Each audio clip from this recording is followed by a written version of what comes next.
Kami dari Satbinmas Polres Aceh Selatan dengan ini mengimbau kepada seluruh warga masyarakat bahwa saat ini maraknya kegiatan premanisme, ormas-ormas premanisme. Premanisme adalah segala bentuk tindakan melawan hukum yang dilakukan oleh individu atau kelompok dengan cara intimidasi, pemaksaan, ancaman atau kekerasan demi keuntungan pribadi atau kelompok di luar mekanisme hukum yang sah.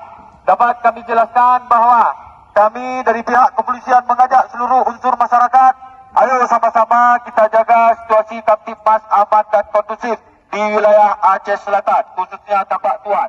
Bahaya premanisme bagi Aceh: 1. Merusak rasa aman masyarakat. 2. Menghambat pertumbuhan ekonomi dan investasi. 3. Merusak citra Aceh sebagai daerah damai dan religius. 4. Menyuburkan ketidakadilan dan hukum rimba. Aceh adalah tanah yang mulia, warisan para ulama dan syuhada. Premanisme adalah perusak nilai-nilai itu.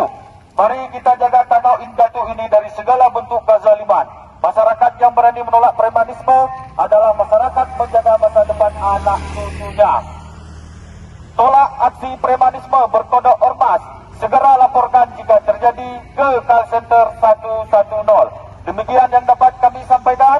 Wassalamualaikum warahmatullahi wabarakatuh.